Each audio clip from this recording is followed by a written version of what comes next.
કેમ છો વિદ્યાર્થી મિત્રો? આજના આપણા ઓનલાઈન ક્લાસમાં હું રાહુલ પુરોહિતે આપનું સ્વાગત કરું. જ્યારે ધોરણ 8 ગણિત પ્રકરણ 2 એકચલ સુરેખ સમીકરણમાં સ્વાધ્યાય 2.4 નો દાખલો નંબર 5 આવી ગયા છે આપણે. તો અહીંયા જોઈએ રકમ વાંચીએ સૌથી પહેલા તો કે સરોજની માતાની હાલની ઉંમર કરતા 6 ગણી છે. 5 વર્ષ પછી સરોજની ઉંમર તેની માતાની હાલની ઉંમર કરતા ત્રીજા ભાગની થશે. તો બંનેની હાલની ઉંમર શોધો. તો હવે આપણે રકમને સમજીએ અને આગળ આપણે એનો ઉકેલ મેળવીશું. તો સરોજની માતાની હાલની ઉંમર એટલે એને ટૂંકમાં આપણે માતાની હાલની ઉંમર લખીએ.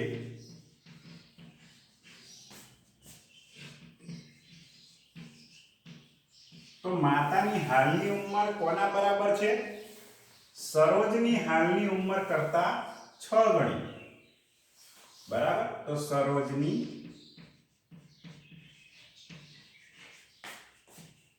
હાલની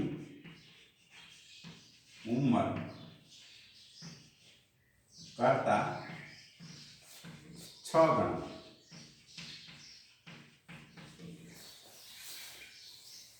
અહીંયા પણ માતાની જે છે એ હાલની ઉંમર જ છે. તો હાલ માતાની જે હાલની ઉંમર છે, હા અહીંયા આપણે લખેલું છે ઓલરેડી. તો માતાની હાલની ઉંમર એ સરોજની હાલની ઉંમર કરતા 6 ગણા થાય. બરાબર. અહીંયા આપણને પહેલી જે લાઈન છે એના પરથી આ વસ્તુ આપણને ખબર પડે છે. આગળ આપણે હવે ધારવાનું કરીએ તો કોની માટે આપણે ધારીશું? તો જો સરોજની હાલની ઉંમર આપણે ધારી લઈએ કે ધારો કે સરોજની હાલની ઉંમર x છે. જો સરોજની હાલની ઉંમર x છે તો તેના ઉપરથી આપણને માતાની હાલની ઉંમર મળી જશે. તો માતાની હાલની ઉંમર શું થશે?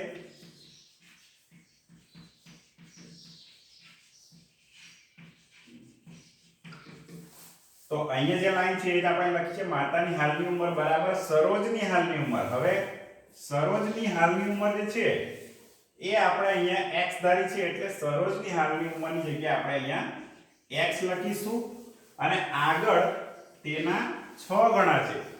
તો 6 ગણા 6 એટલે 6 અને ગણા એટલે ગુણાકાર. તો અહીંયા આપણે ગુણ્યા એને 6 કરીશું. તો જે આપણી પહેલી લાઈન છે અહીંયા એનું આપણે આ રીતે સાંકેતિક સ્વરૂપ આપ્યું છે. સરોજની હાલની ઉંમર કરતા 6 ગણા એટલે કે સરોજની હાલની ઉંમર x અને એના 6 ગણા એટલે ગુણ્યા 6 કર્યા. તો x ગુણ્યા 6 કરીએ તો આપણને 6x મળે છે. તો જે માતાની હાલની ઉંમર થાય છે 6x જે છે એ માતાની હાલની ઉંમર. આગળ હવે રકમ વાંચીએ તો 5 વર્ષ પછી સરોજની ઉંમર તેની માતાની હાલની ઉંમર કરતા ત્રીજા ભાગની થાય. તો અહીંયા લખીએ 5 વર્ષ પછી સરોજની ઉંમર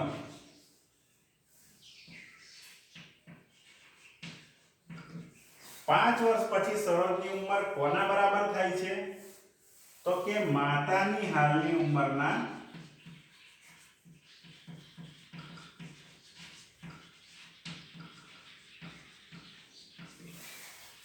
ત્રીજા ભાગ.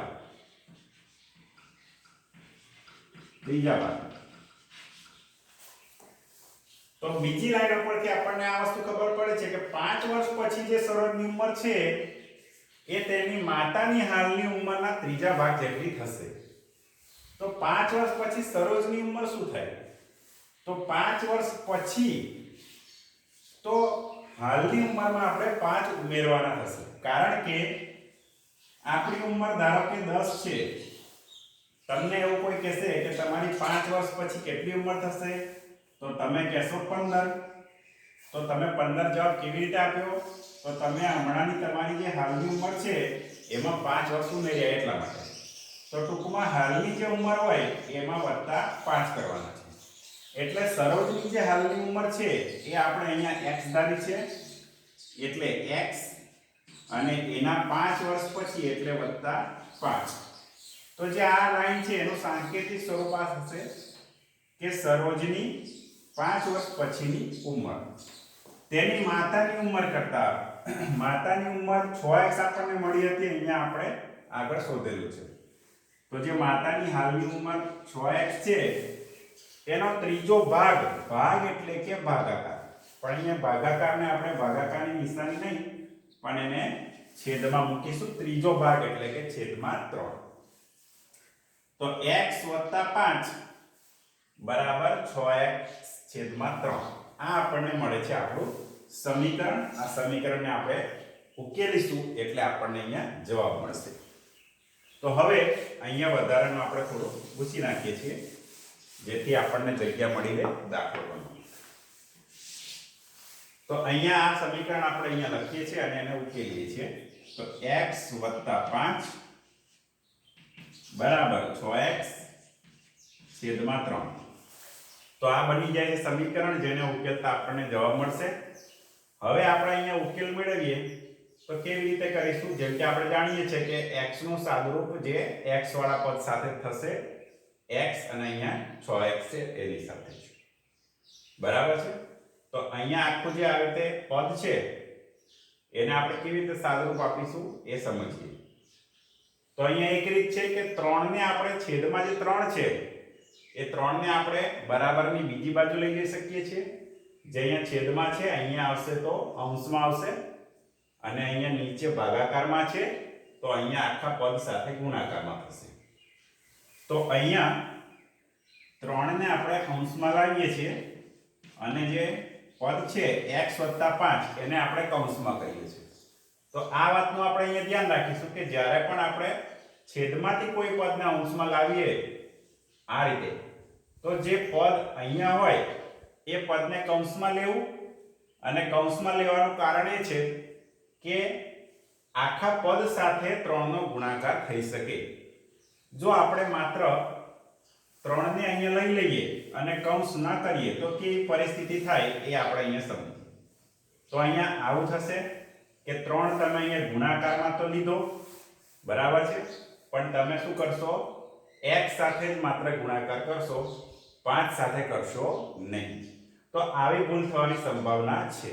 માટે કરીને આપણે શું કરવું પડશે? કૌંસ કરવો પડે, જેથી કરીને બંને પદ સાથે એનો ગુણાકાર થઈ શકે. એટલે આ વાત આપણે ધ્યાનમાં રાખીશું. અહીંયા બાકી બચ્યા છે 6x, કારણ કે 3 છે અહીંયા આવી ગયા છે. હવે 3 ને આપણે અંદર x સાથે અને 5 સાથે બંને સાથે ગુણાકાર કરીએ તો 3 × x એટલે 3x અને 3 × 5 એટલે 3 × 5 15. બરાબરની બીજી બાજુ 6x છે જે છે એમ જ રહેશે. હવે આપણને દેખાય છે કે 3x અને 6x બંને x વાળા પદ સજાતીય પદ છે, બંનેને એક ભેગા કરવા હોય તો આપણે 3x ને આપણે જમણી બાજુ લઈશું. તો સરવાળામાં હોય તો એની બાદબાકી થાય છે, આપણને હવે ખબર છે. તો 6x - 3x, તો 3x ને આ બાજુ લીધું, બરાબર છે, અથવા તો તમે 6x ને આ બાજુ લઈ શકો છો. ગમે તે રીતે કરશો તમે સાચો જવાબ જ મેળવશો. અહીંયા 15, 3x માંથી 6x માંથી 3x જાય એટલે કે 3 બાકી રહેશે, 6 માંથી 3 જાય એટલે 3, એ રીતે છે. હવે આપણે x ની કિંમત શોધવાની હોવાથી 3 અહીંયા વધારાના પદ જે છે એમાં સંખ્યા તરીકે એને આપણે છેદમાં લાવીશું 15 ની નીચે. તો 15/3 આવી ગયા. તો જેમ કે કારણ કે x સાથે આ ગુણાકારમાં કહેવાય એટલે નીચે જાય તો ભાગાકારમાં થાય, અને અહીંયા સિમ્પલ છેદ ઉડી જાય છે. 5 × 15 અને જે x ની કિંમત આપણને મળે છે એ મળે છે આપણને 5 મળે છે. તો આ બાજુ x આવે ને આ બાજુ આપણને જવાબ મળે એવું પણ થઈ શકે, કારણ કે અહીંયા 5 અને બરાબર x આવે એટલે પાછું એ વિચારવાનું નહીં કે અહીંયા કેમ x ના આયા. તો અહીંયા આવે કે અહીંયા આવે, તમારો જવાબ સાચો થયો. તો x બરાબર 5 આવે છે. હવે આપણે જુઓ કે x આપણે શું ધાર્યું હતું. તો તમને યાદ હશે કે આપણે x બરાબર સરોજની હાલની ઉંમર ધારી હતી. એટલે સરોજની હાલની ઉંમર x એટલે આ x એ 5 એ સરોજની ઉંમર, સરોજની હાલની ઉંમર જે આપણને મળી જાય છે શબ્દોમાં તમે સારી રીતે એક લાઈનમાં પણ લખી શકો છો. હવે આપણે એની માતાની ઉંમર પણ શોધવાની છે કારણ કે અહીંયા આપણને રકમમાં બંનેની હાલની ઉંમર શોધો કીધું છે. તો બંનેની હાલની ઉંમર શોધવા માટે માતાની હાલની ઉંમર કેટલી હતી 6x.